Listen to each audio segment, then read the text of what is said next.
जय हिंद साथियों। मैं आपको इस वीडियो में संख्या पद्धति से बहुत ही महत्वपूर्ण प्रश्न बताने वाला हूं जो एग्जाम में आते हैं। आप मेरे वीडियो के साथ अंत तक बने रहिए। हो सकता है बीच में मैं ऐसा पॉइंट बता दूं जो आपके लिए बहुत ही जरूरी हो, तो इसलिए आपको पूरे वीडियो को अंत तक देखना है। तो चलो शुरू करते हैं प्रश्नों को। तो देखो, ये एक प्रश्न है, 32 गुणित 15 माइनस 28 भागित 14 दिया हुआ है। अब इस प्रश्न को देखने में आपको क्या लग रहा है, हल कैसा होगा? तो आपको देखने में लग रहा है कि इसके हल जो है थोड़े से पेचीदा है। जिनको गणित आता है उनके लिए तो कोई दिक्कत नहीं है, लेकिन जिनको गणित नहीं आता है उनके लिए प्रॉब्लम क्रिएट करेगा। तो हम बात करने वाले हैं बोर्ड मास प्रक्रिया के बारे में बात करने वाले। ये बोर्ड मास प्रक्रिया क्या होता है, मतलब जो बोर्ड मास नियम है वो क्या होता है? बोर्ड मास नियम में कोष्टक होता है। अब कोष्टक जो है तीन तरह के होते हैं। एक होता है छोटा कोष्टक, इस प्रकार के कोष्टक को हम कहते हैं मंझला कोष्टक, और इस प्रकार के कोष्टक को हम कहते हैं बड़ा कोष्टक कहते हैं। लेकिन यहाँ पे तो कहीं पे भी कोष्टक नहीं लगा है। सही बात है, कोष्टक नहीं लगा है, लेकिन नियम तो लागू होगा ना बोर्ड मास का।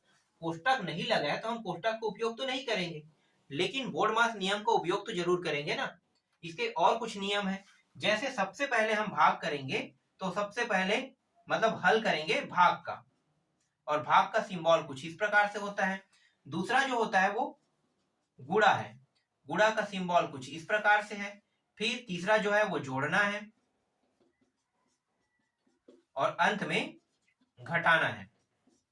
ये सिंबल है। तो जब भी हम इस प्रश्न को हल करेंगे, तो हल करने का जो तरीका है वो पहले भाग को हल करना है, फिर गुणा को, फिर जोड़ना को, फिर घटाना को। ये बोर्ड मास नियम का सूत्र है, समझ लो सूत्र है। लेकिन यहाँ पे कंपलसरी ना, ये दोनों ही सिर्फ उपयोग में लाया जाता है।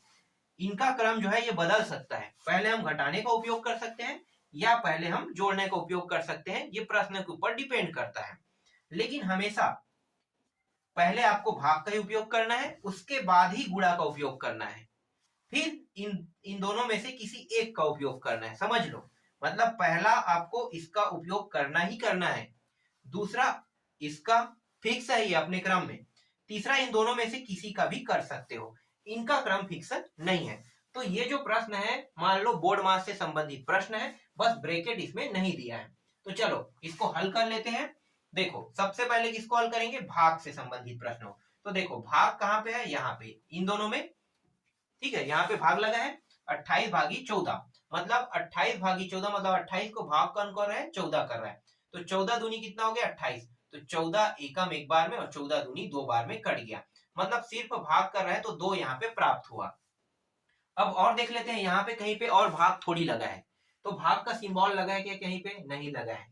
ठीक है, अब नहीं लगा है तो अब हम क्या देखेंगे, दूसरा है हमारा गुणा, हम गुणा को देखेंगे। ठीक है, तो गुणा देखो, इन दोनों का गुणा करना है, ये दोनों का गुणा कर दो। 15 और 32 का गुणा करोगे तो 15 दूनी 30, 3 हासिल आ गया, 15 तिया 45 और 3 48 हो गया। और ये जो दो है इसको उतार दो, कितना हो जाएगा, दो को घटाएंगे 480 में, तो ये हो जाएगा 478 हो जाएगा। यही क्या है, इसका आंसर है। समझ में आया ये प्रश्न? बोर्ड मास भी आपको समझ में आ गया होगा। बोर्ड मास से जब मैं आपको प्रश्न बताऊंगा तो पूरे तरह से अच्छे से मतलब आपको समझ में आ जाएगा। ठीक है, नेक्स्ट प्रश्न देखते हैं।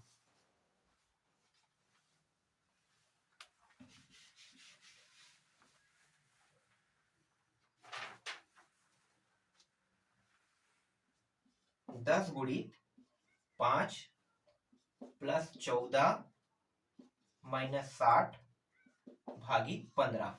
ठीक है, ये भी बेसिक कॉन्सेप्ट के लिए बहुत ही जरूरी प्रश्न है। तो देखो इसका हल कैसे होगा, नियम क्या है, भाग को पहले हल करना है। भाग कहाँ पे लगा है, यहाँ पे लगा है। 15 एकम 15, 15 चौक 60।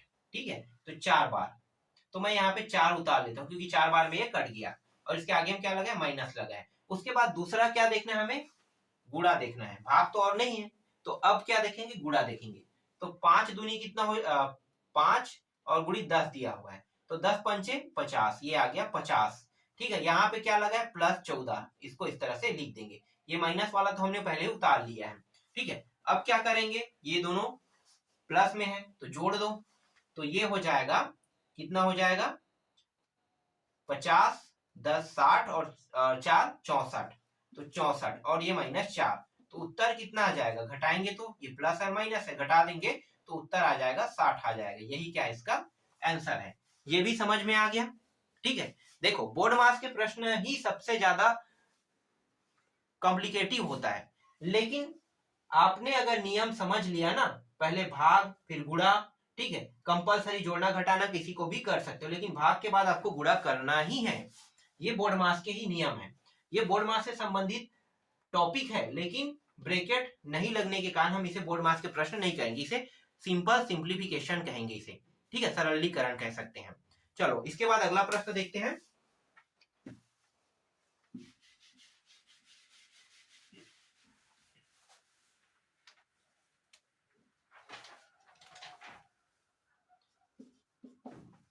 सोलह गुणित 12 माइनस 672 बराबर x माइनस 211। इस प्रकार के भी प्रश्न आपको बनाने के लिए आ सकता है। ये सब आए हुए प्रश्न हैं जिनको मैं आपको सॉल्व करके दिखा रहा हूँ, कठिन ना लगे इसलिए इसके बारे में आपको पूरा डिटेल बता रहा हूँ। एक शॉर्ट वीडियो में अगर मैं बताता हूँ छोटा सा क्लिप में, तो वो डायरेक्ट हल हो जाता है।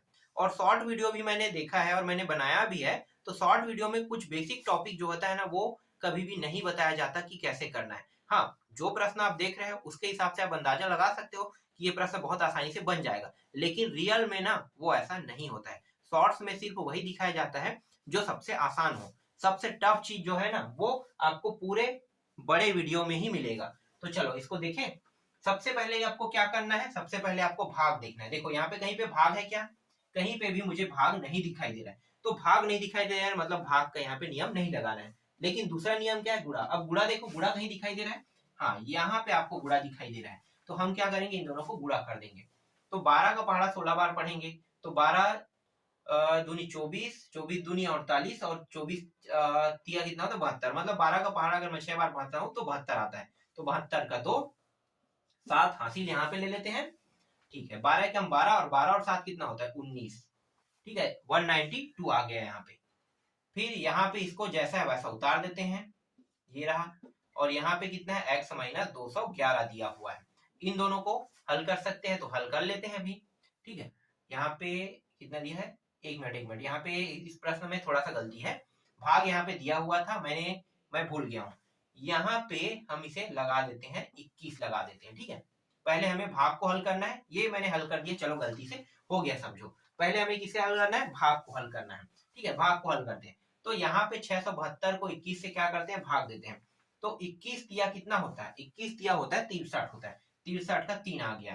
ठीक है, और यहाँ पे बचा कितना, 4 और 2। मतलब आपको भाग देना आता है ना, पूरा डिटेल में तो नहीं बताना पड़ेगा। देखो 672 हम इस तरह से भाग देते हैं, ये तरीका तो आप लोगों को पता होगा। कितने से करेंगे, 21 से। तो ये हो जाएगा 21 तिया 63, 3 बार गया, घटा दो, घटाओगे कितना बचेगा, यहाँ पे 4 बचेगा, ये 0, इस 2 को उतार दो तो ये कितना हो गया 42। ठीक है, 21 दूनी कितना हो गया 42, ये आ गया 42। यहाँ पे आप 0 कर सकते हो। तो यहाँ पे जो भागफल मतलब जो भागफल है कितना आया, 32 आया। ठीक, और ये हमने गुणा तो कर लिया, तो गुणा का मान भी हो गया। ठीक, तो उतार दिए इस तरह से। ठीक है, अब क्या करेंगे, इसको घटा देंगे। घटाएंगे तो ये आ जाएगा 2 2 0 हो गया, 9 में 3 घटाएंगे 6 आ जाएगा, और ये 160 आ जाएगा। और ये जो मान है ना, इसको अब क्या करेंगे, x को जैसा है वैसा वहां पे रहने देते हैं, कुछ नहीं करना है। इसको मुझे इस पार लाना है, लेकिन यहाँ पे इस पार लाने के लिए यहाँ पे देखो, यहाँ पे बराबर का निशान लगा है, उसके बाद यहाँ पे x है। अब लाना मुझे किसे है, इसे लाना है ना, इस पार लाना है जहां पे 160 है। और क्यों ला रहे हैं, ये भी सवाल होगा, क्यों ला रहे हैं। क्या x जो है 211 के साथ जुड़ सकता है, या घट सकता है, या गुणा हो सकता है, या भाग हो सकता है। यहाँ पे तो घटाने की चिन्ह दिया हुआ है ना, तो क्या ये घट सकता है, ये बताओ मुझे। कोई भी कंडीशन में ना जुड़ सकता है, यहाँ पे जोड़ने का निशान भी होता तो भी नहीं हो सकता, ना घटाने का निशान होता तो भी नहीं घट सकता, गुणा का निशान होता तो भी गुणा नहीं हो सकता, और भाग का निशान होने पर भी भाग नहीं हो सकता। तो हम क्या करते हैं, इसीलिए हम इसे ऐसी जगह ले जाते हैं जहां पर इसके जैसे नंबर हो। तो कहां पे है, 160 यहाँ पे अकेला दिखाई दे रहा है, बिल्कुल। तो हम क्या करेंगे, 160 के साइड में ये जो 211 है इसको इस साइड ले आएंगे। जब हमें एक साइड से दूसरे साइड ले जाते हैं तो इसको हम कहते हैं पक्षांतर नियम कहते हैं। क्या कहते हैं? पक्षांतर नियम। तो यहाँ पे पक्षांतर नियम लागू हो रहा है। अब पक्षांतर नियम लागू हो रहा है तो पक्षांतर नियम हमेशा जोड़ना और घटाने पे लागू होता है। ठीक है, जोड़ना और घटाना। अगर यहाँ पे गुणा हो जाता है या भाग हो जाता है तो पक्षांतर नियम लागू नहीं होता है। याद रखना, पक्षांतर नियम हमेशा जोड़ना या घटाने पे होता है। तो यहाँ पे कौन सा चिन्ह लगा है? घटाना, मतलब पक्षांतर नियम लागू होगा। अब ये जो मान है, ये जो बराबर है और ये बराबर के बाद ये वाला जो मान है इस पर आएगा तो इसके चिन्ह में क्या होगा? परिवर्तन। ये क्या है? घटाने में है तो ये हो जाएगा जोड़ने में हो जाएगा। इस पर आएगा तो क्या होगा? जोड़ने में। और इसके बाद इसको 211 इस तरह से लिख देंगे। पक्षांतर नियम का सबसे इफेक्टिव पॉइंट ये है कि जो ये चिन्ह है ना वो अक्सर परिवर्तन होता है। ठीक है, चिन्ह ही क्या होता है? परिवर्तन होता है। तो 211 जो है यहाँ पे क्या दिया है? माइनस में दिया है। तो माइनस चिन्ह क्या हो जाएगा? इस साइड आके प्लस, अगर प्लस में होता तो इस साइड आके माइनस। समझ में आ गया? इसमें सिर्फ जोड़ना और घटाना ही होता है पक्षांतर नियम में, इसके अलावा कुछ नहीं होता है। और एक्स जैसा है वैसा रख देंगे और इस साइड हम क्या रखेंगे? जितने भी एक्स वाले जैसे मान है ना उनको इस साइड में रखते हैं। इस साइड में कोई भी एक्स मान नहीं दिया था तो हम उसको इस साइड ला नहीं सकते। तो अकेला क्या है? एक्स है तो एक्स को अकेला रखेंगे और नंबर अपने साइड में आ गया। दोनों का हल कर देते हैं तो 0 और 1 हो जाएगा और ये 1 और 6 ये 7 हो जाएगा। 2 और 1 कितना हो जाएगा? 3। तो यहाँ पे कितना आ गया? 371 यहाँ पे आ गया। तो x का मान कितना है? 371 x का मान है। समझ में आया? ठीक है, इससे संबंधित और प्रश्न देख लेते हैं।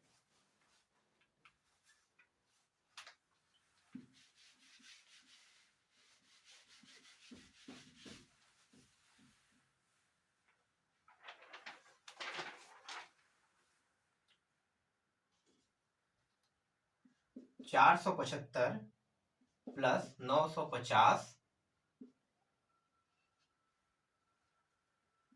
गुणित 64% बराबर 900 + x। इस प्रकार के प्रश्न ये भी एग्जाम वाले ही प्रश्न है। ठीक है, एग्जाम में आया हुआ प्रश्न है। तो अगर इस तरह के प्रश्न आते हैं तो इसको कैसे बनाओगे आप? इसका भी वही ट्रिक है। हमें सबसे पहले किसको देखना है? भाग को देखना है। यहाँ पे देखो कहीं पे भाग है क्या? आपको भाग नहीं दिखाई दे रहा है। ठीक है, भाग नहीं दिखाई दे रहा है तो यहाँ पे क्या देखेंगे? गुणा देखेंगे। बेशक गुणा देखेंगे, लेकिन यहाँ पे एक चीज और जुड़ चुका है, प्रतिशत। प्रतिशत का मतलब भी भाग होता है। क्या होता है? भाग। याद रखना, प्रतिशत का मतलब भी भाग होता है। भाग नहीं दिखाई दे रहा है सोच के आप गुणा में मत चले जाना। गुणा में चले गए तो गलत हो जाएगा। प्रतिशत का मतलब भी भाग होता है। कैसे? इसको और कैसे लिख सकते हैं? देखो 475 + 950 गुणित 64 और ये 64 को हम लिख सकते हैं प्रतिशत का मतलब 64/100।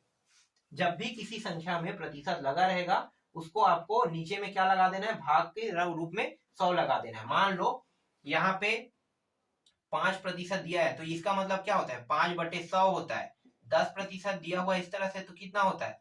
10/100 होगा। समझ लो, ठीक है। तो किसी भी संख्या के साथ अगर भाग लगा है तो क्या करना है? आपको इस तरह से लिख देना है 64/100। इसके बाद ये जो मान है उसको उतार लेते हैं, 900 + x। हल कर देते हैं अब इसको। तो देखो पहले आपको क्या करना है? ये भाग है तो भाग कर देते हैं। ठीक है, तो भाग में भाग होगा तो यहाँ पे देखो ये जो मान है तीनों एक ही फॉर्म में है। ये गुणा है, ये इसके साथ भाग के रूप में है। ठीक है, तो गुणा के फॉर्म में होता है तो हम इस तरह से भी नियम लगाते हैं। ठीक है, ये दोनों कट गया। ठीक है, 5 दूनी 5 एकम 5 निया कट गया 45 बार में। 95 जो है 5 के पहाड़े से, फिर 2 के पहाड़ा से ये 32 बार में ये भी कट गया। ठीक, यहाँ पे कुछ नहीं बचा, खत्म हो गया। यहाँ पे कितना है? यहाँ पे है 475 है, फिर प्लस यहाँ पे 19 गुणित 32 दिया हुआ है। ठीक है, 19 गुणित 32, तो 19 गुणित इस तरह से 32 लिख लेते हैं। ठीक, छोटा हो गया ये। ठीक, यहाँ पे है 900 दिया हुआ है और प्लस x दिया हुआ है। ठीक है, 900 + x। अब क्या करेंगे? अब गुणे वाले को पहले हल करना है। तो गुणे वाले को पहले हल करेंगे। देखो 19 दूनी कितना होता है? 38 का 8, 3 हासिल ले लो। ठीक है, 19 दूनी 38 और 19 दिया कितना होता है 57। 57 और 3 कितना हो जाएगा 60। तो यहाँ पे आ जाएगा 60 आ जाएगा, तो 608 आ गया।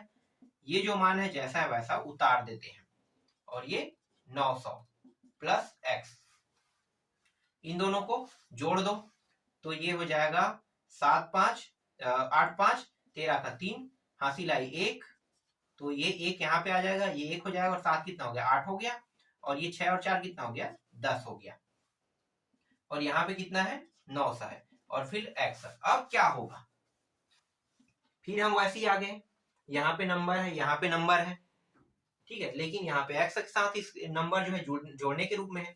तो मैंने क्या बताया था आप लोगों को, मैंने बताया था कि कोई भी कंडीशन में x के साथ कोई भी नंबर जुड़ेगा नहीं, बिल्कुल जुड़ेगा नहीं। तो किसके साथ जुड़ेगा, ये इसके साथ ही कुछ हो सकता है, नंबर नंबर के साथ। तो अब क्या होने वाला है, अब होने वाला है धमाल होने वाला है, ठीक है, ये आ जाएगा इस साइड, तो ये 900 हो गया, और ये प्लस में था तो इस साइड आके क्या हो जाएगा माइनस, फिर बराबर को लिखेंगे और यहाँ पे x को अकेला कर देंगे। इस नियम को हम कहते हैं पक्षांतर नियम कहते हैं। बस हल कर दो अब, तो ये आ गया 3, ये हो गया 8, और ये हो गया 1, तो x के वैल्यू कितना प्राप्त हुआ 183। यही क्या है इसका आंसर है।